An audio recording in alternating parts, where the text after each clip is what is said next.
Hi Flosstube, it's Helen D.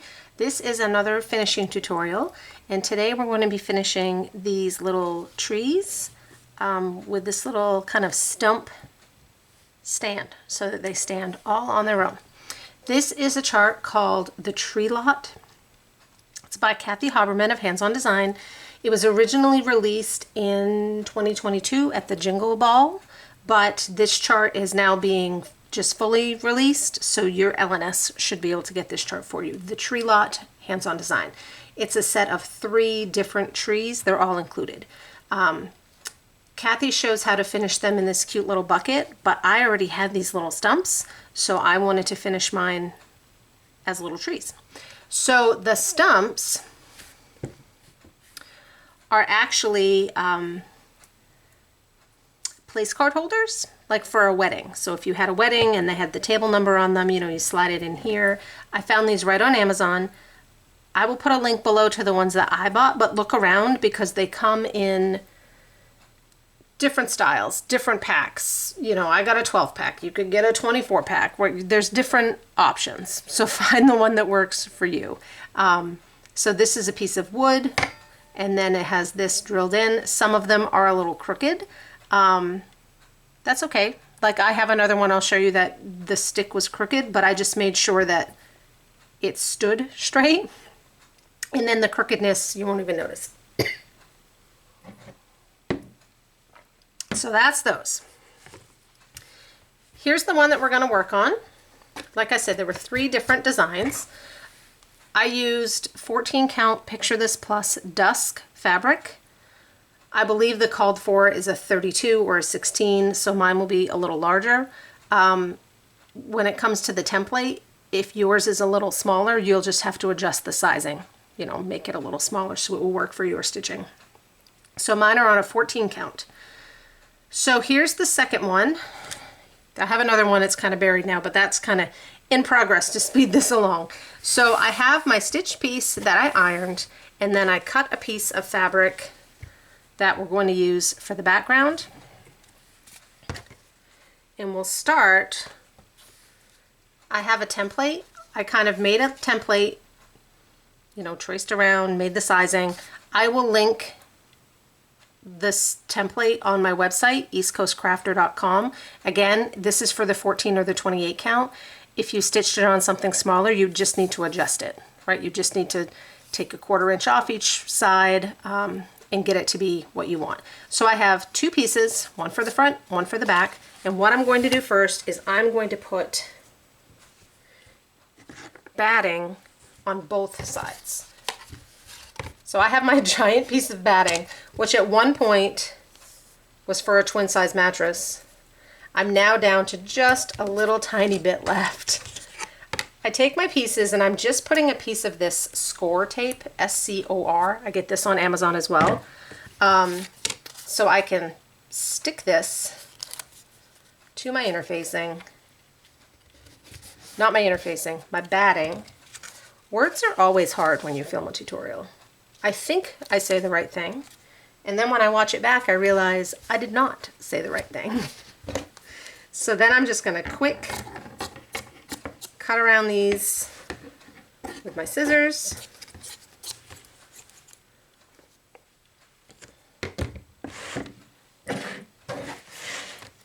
Then I'll come in with a ruler and my fabric cutter, line it right up to the edges, and just trim these off.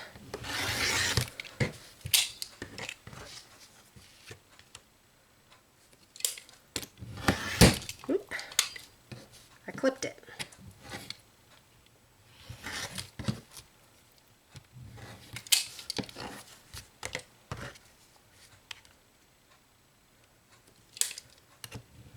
That's what happens when you try and go speedy, right? You could cut these with scissors, but this just gets it so close that it's a nice clean cut.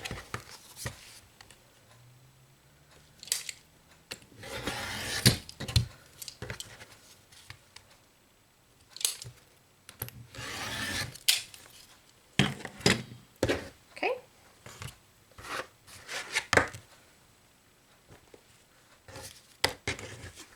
So now I have both of these with batting. We'll start with the background because that one, you don't really have to worry about lining anything up, right? I chose kind of a non-directional, doesn't really matter which goes where kind of pattern. So I'm gonna flip that over so the right side is down, put my batting side against it, and I'm just gonna trim around that. I'm gonna leave about an inch.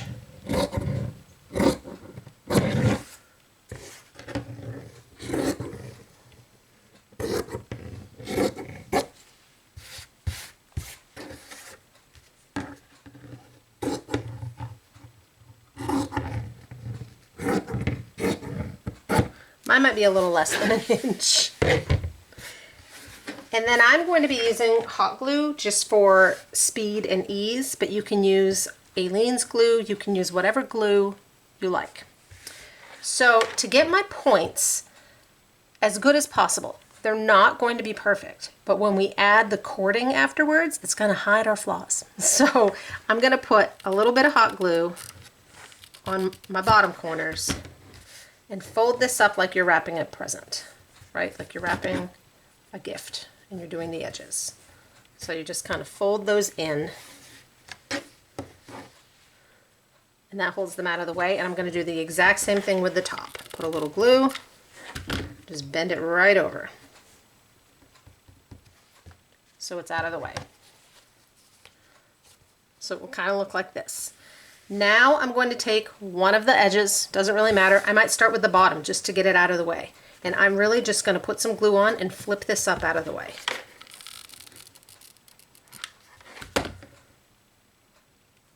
That's the easy one because there's no corner we need to worry about. So that one is now up and out of the way. So now on one of my edges, I'm going to do the same thing. I'm going to put a line of glue down and kind of fold this up.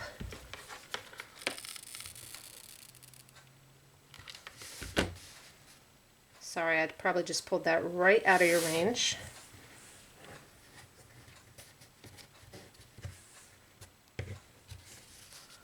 So I just folded that right up on that edge.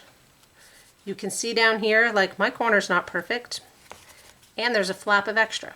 Well, the flap of extra I can fix. I'll just go in. I can either go in and snip it off, or you can kind of put some glue in that little hole and kind of push it flat down just to kind of hold it out of the way. We're going to be sewing these together. No one's going to see the inside. So there's my point. It's not super tight. There's some bumps in it. That's fine. Same with the top. The top you can't really see yet because we're going to be doing the other side. So now I'm just going to do the same thing on the other side. This one I'll probably do half and half so that I can really get this point before the glue dries.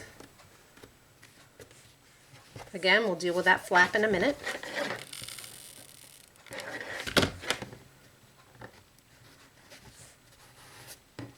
Okay, so we've got some extra pieces. Again, I think I'm just going to go hit this with my glue, kind of bend it down in. And then this one, I'll do the same. Sometimes I'm afraid if I cut it, I'll cut too much, and then you've got a problem. So I'm just going to kind of glue that down in. Like I said, it will be sewn. So there's our back. The back is usually easier. The fabric is thinner. You don't need to worry about centering anything. So the back is done. So now we'll come up here with our front.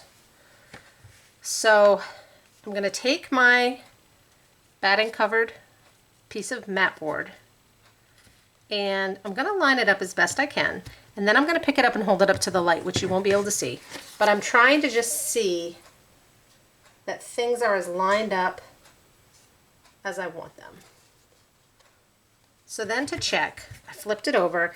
I can see on the edge where my Aida squares are. If I were to fold that up and then kind of flip it over, right? Are things as evenly spaced as I can get them.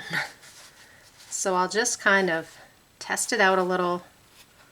That looks pretty good to me. So I'm going to flip that back over, try and hold everything down. And again, I'm going to come in and I'm going to cut this like an inch.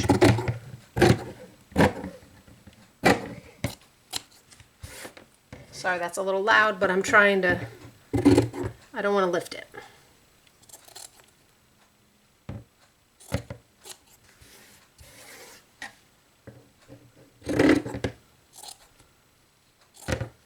There's that.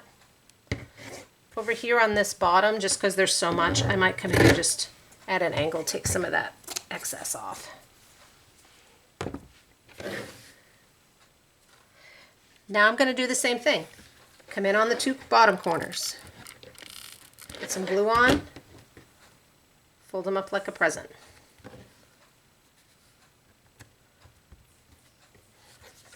While I'm here, I'll just get that bottom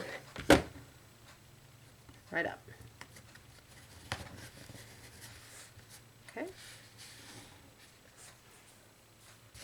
Now I know my bottom's secure, I can flip it over and really kind of check everything else.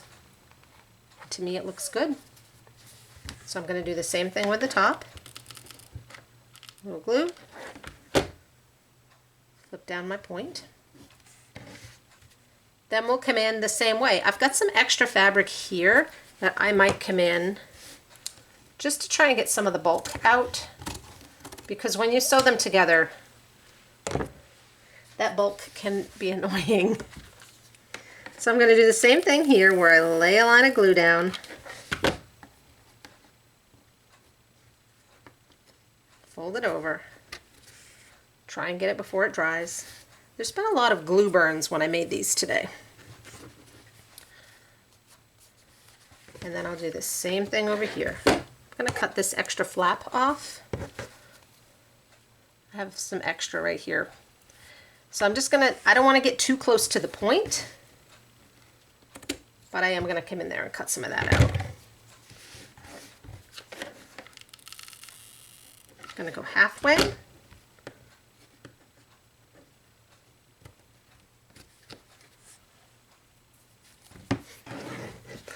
And then I'll come down and do the bottom.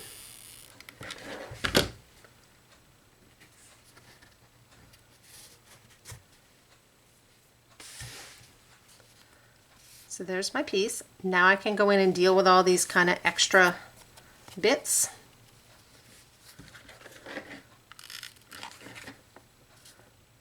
That side's pretty good.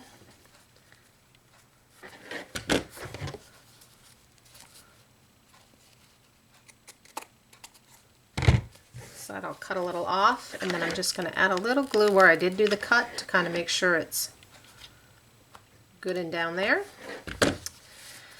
And then this one, what do I want to do with that one? I think I'm going to have to cut.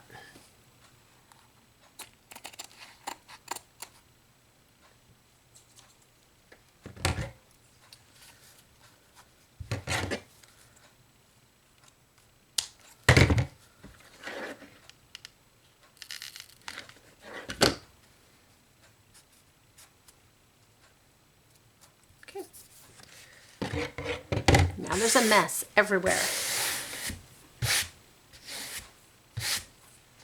All right, so here's my front. Again, don't worry if your corners aren't perfect, because now we're going to sew them together and that kind of pulls everything tight.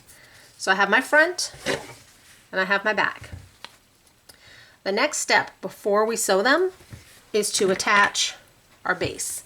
And the way that I've been doing this is by using the score tape, the double-sided tape, because one side has sticky and then the other side has the piece that you peel off.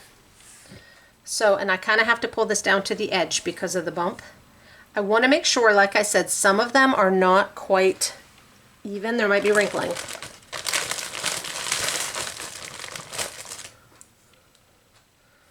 No, that one's pretty good. A couple of them have been very crooked. So I just make sure that my base is straight and let this part be crooked, and then it's fine. So I'm going to kind of pull this down so that I can hold it up. I can't put it all the way to the edge because my piece isn't long enough and it would stick out over the top. So I'm going to put it as close as I can so that this whole part fits. If you wanted it tighter, you could come in here with something that would cut metal and just cut this bulb part off because you don't need it. So I'm just eyeballing this. You could measure if you want to. So I stuck that right on there with a piece of my double-sided tape. I'm leaving, I bet there's 1 centimeter, which is pretty good because you need a little room to get that cording in there. And I'm going to warn you right now, that's a pain to sew around. So I'm going to come in here and put a couple pieces to really hold it on there good.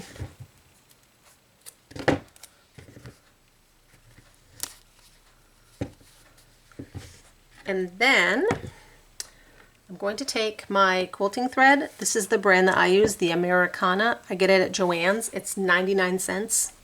It's a very thick thread. So when I'm sewing this together, I can pull it tightly and it's not going to break. So I'm just putting some knots on one end. And I'm going to get my needle, my bent, trusty, most people would probably throw away needle that it's broken in just how I like it. Okay. Pulled it right out. Now before I start to sew these and stick them together, I'm going to come in here with my needle and just poke it up from the inside to the edge so that when I pull this through, my tail is inside. That's the only reason I'm doing that. I'm going to take one more piece of the score tape to put on there, and then this one I'm actually going to peel the back off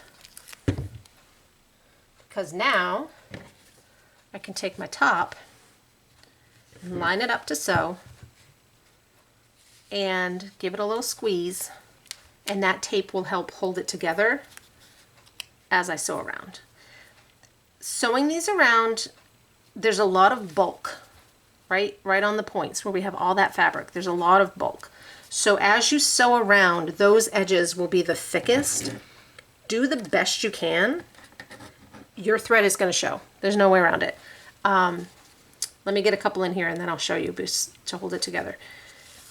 Your thread is going to show. I'm then going to use kind of a thicker cording to hide that. Okay. So I'm doing kind of that, I don't know if it's a ladder stitch or an invisible stitch. I don't know what it's called. So let me start from the bottom. This is the same stitch that I do when I do pillows. So right now I'm in the dark fabric. Right across from where I came out of the dark fabric, I'm going to go into the red fabric. And I'm going to come out like 1/8 of an inch.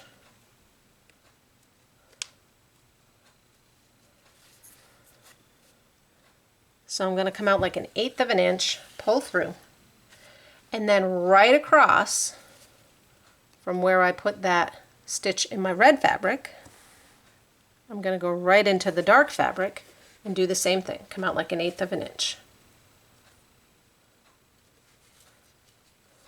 And then when I pull these tight,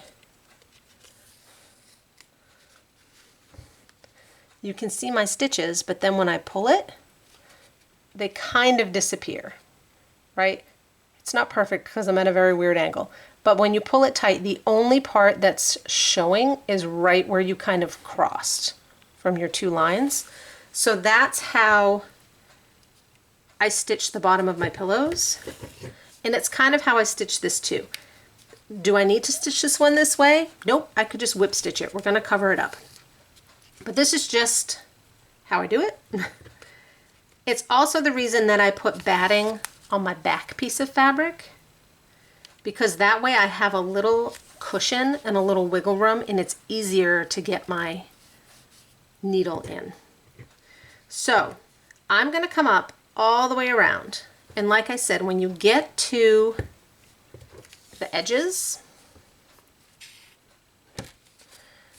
it's thick, so do the best you can. We'll cover it up after. So I kind of pull this tight as I go. I'm going about 1/4 to 1/8 of an inch. This is just to hold it together, right? It's not going to fall apart. It doesn't need to be perfect. I'm setting that one aside because I already did this one. I did this one so that we could just go right through. I just need to rethread my needle. So I'll show you. You can absolutely see my stitches, and that's okay. So here's where I started. Yeah, that looks good. Can't see them at all. Now you can. Well, now you definitely can, right? Because it's thick over here. And then when you get to the bottom, you have to kind of sew around this base. So I would go like through it one way and kind of maneuver my finger over here and pull, just to do, again, the best I could. That is taped in. So this stitch isn't really what's holding that in. It's just kind of what's holding everything together. You could glue them, but sewing them gets them so much tighter and gets you a tighter finish. So I'm over here on the side that I started. I started right here. I'm gonna leave myself like 1/2 an inch. So I'm actually just gonna go right where I was, right where I left off. I'm gonna come into the red fabric a little to make a loop and make a knot it right off. I might knot it twice. The reason I'm leaving that 1/2 inch is that's where we will hide the tail of our cording. So I made a knot. I'm going to poke this into my red fabric. Again, I can because there's batting in it. I'm going to poke that through so that I can pull it, and then my tail of my floss will be hidden in my batting. So this one is now fully sewn with about 1/2 an inch right here. So now it's time to make our cording. This is one of the ones that was crooked. If you look at the actual stick, you can tell it's absolutely at an angle, but it stands up straight. So for this one, I chose the DMC version. I didn't want to use the fancy floss to make my cording because it uses so much thread. So the called for DMC for this light pink was $3.35. This red is $3.21, but I didn't have any $3.21. I did have $3.26, which is a pinkier, and it looked great. So that's what I'm going to use, is 2 different colors. So I'm going to take some of this, and I'm going to measure. I'm going to pinch it on the top, go all the way around with my thread.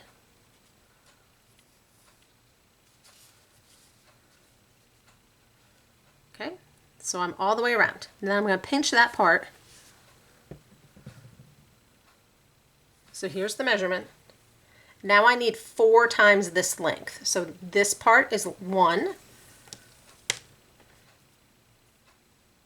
There's 2. There's 3. And there's 4. And then I will cut it. So now I have one long piece that is 4 times around my triangle. So now I will take this long piece and I will measure 2 more long strips of the light pink. I want 3 of each. I already have 1. So I'll measure 2 more of the light pink and 3 of the dark pink so that I have 3 strands of each, 3 long strands. And then that is what I will use to make my cording. I'm not going to make the cording here. I have a tutorial on cording that I can link below if you have never made it before or you want a refresher. I do use the Kreinik custom quarter. I think this thing works great. So, through the magic of television, I have one all done. I have my cording made. I trimmed off kind of the ratty bits. And now I just need to glue this on. Again, I'm using hot glue. You could use Aleene's. If you use Aleene's, as you glue it, I would put some pins in to hold it in place while it dries, and then you can just pull them out.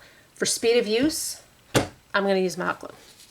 So I'm going to take my clean end, the end without the knot. I'm going to take my clean end and line it up over where we left that 1/2 inch hole. So I want the end of it to kind of be right in the middle of that 1/2 inch hole. And then I'm going to start up like 1/2 inch from there. I'm not going to glue it right on the end.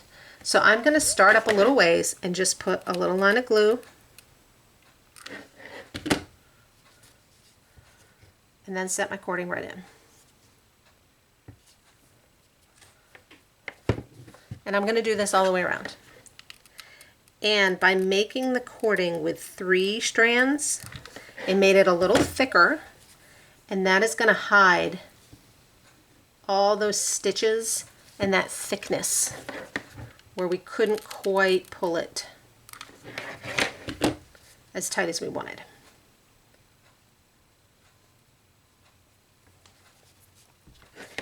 Again, this gets a little tricky when you get down around that stump. So you just kind of have to do the best you can. And once it's kind of held in place on the other side,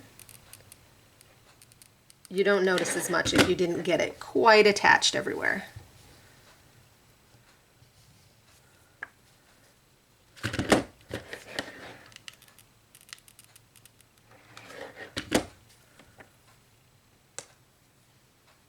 All right, so I'm down here to the tricky side.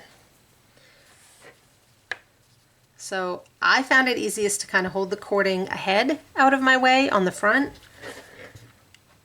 Go in there, right here. This piece is still easy. We're not there yet.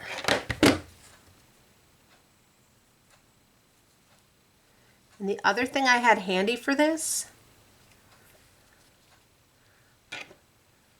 is my bodkin. B-O-D-K-I-N. It's meant for pulling elastic. This is the handiest tool ever. So now when I get in here around there, if I'm having a hard time getting my finger in there to push it in, I can use that bodkin. Because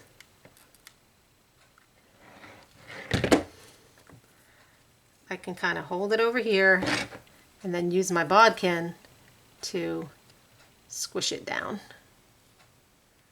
So now I'm going in front of the stick. There's the back, here's the front. So I've got kind of one more.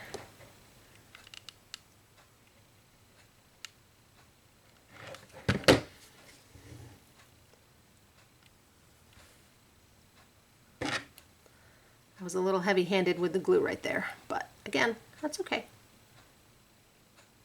because the extra glue will be on the back. No one will notice. It's just for me. I won't notice. Okay, so now I'm up to this side that we started. I'm going to come up like another 1.5 inches here.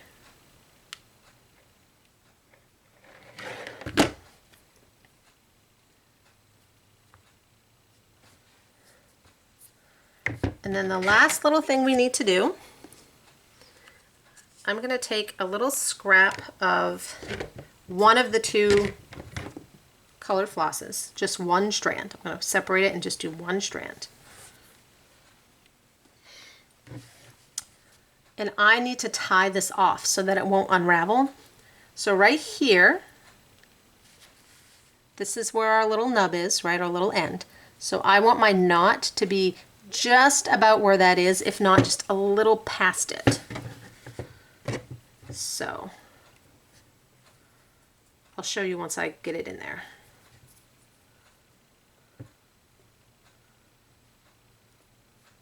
And this just keeps it from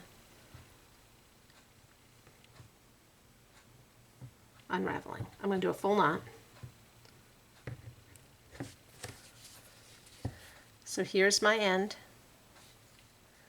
My knot's going to be kind of right here where they connect. So now I can come in and cut off these strings. And I'm going to cut the cording just a 1/4 inch on the other side. So now this is where that hole comes in and the bodkin. I'm going to move my top piece, my clean piece, right out of the way. I'm going to use just, I got to go a little closer with my glue. Actually, none of that seemed to have stuck. I might need a little more in there, down there.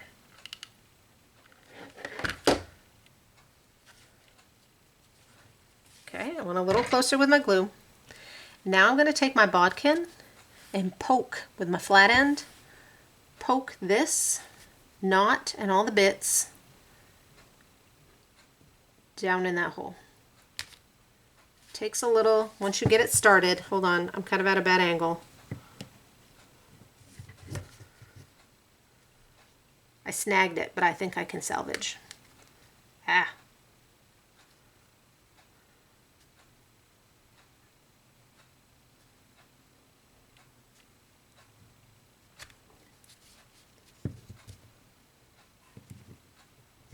I snagged one of my strands, so now I'm just trying to be extra careful. So by poking that down in, which mine is not cooperating, it holds it out of the way, and then you can cover it up.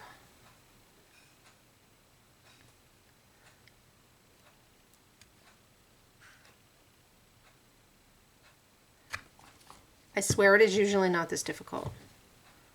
I think because these just happen to be thick. Get down in there. There it goes. There it goes.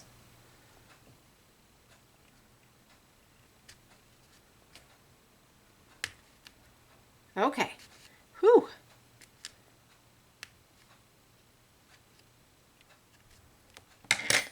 Okay. So I'm down in that hole, finally. Now I'm going to take this piece and lay my glue down so that it kind of covers up right too. And then I don't really want to like put the glue there because it would show. So I'm just going to take one straight pin